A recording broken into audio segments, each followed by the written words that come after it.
مرګ نه پس وکړه چې خدای دې رونه نیسي. رجاء ابن حیوه د هغه وزیر نوم و رجاء. سلیمان ابن عبدالملک ورته وی رجاء مقصد دې څه دی؟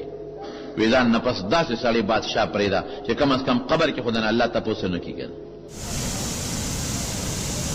هغه ته پته وه چې زامن د ده بد عمله دی او دی خو د پیغمبر په کرسی ناست دی، د پیغمبر په مصله ولاړ دی، نو د ده زامن ټیک نه دي، خراب دي. نو که دې لاړ نو دا زامن به بدعملي کوي او دا سیسټم به خراب کړي، د پیغمبر علیه السلام دغه خلافت او امارت به برباد بشي. رجاء ابن حیوه ورته وایي داسې وکړه ځان له آخرت ته خاصم دی، داسې سړی په ځان په ځای ودروه مقرر کړه چې په قبر کې کم از کم الله خو دنه تپوس ونه کړي.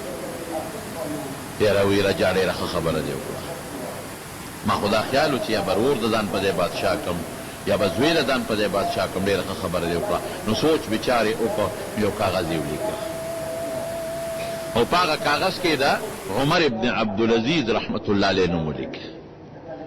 هغه یې ونغښته، په ټوکړه کې بند کړه او رجاء له یې ورکړه. وایي چې څومره د شورا خلک د پارلیمنټ، لکه دې زمانه کې د پارلیمنټ نه خلک صدر منتخب کوي، وزیر اعظم منتخب کوي، وزیر اعلی منتخب کوي، چې څومره د مشورې خلک دي دغه ټول مشورې والا راغونډ کا او دا کاغذ چې مې د چا نوم لیکلی دی د ده دپاره بیعت علم دې به زمانه پس بادشاهي.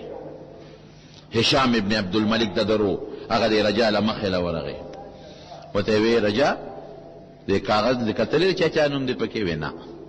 وی ته وګوره که زما نوم یې خو ډېره ښه ده، او که زما نوم یې تی ولیکه، زما نوم پکې ولیکه.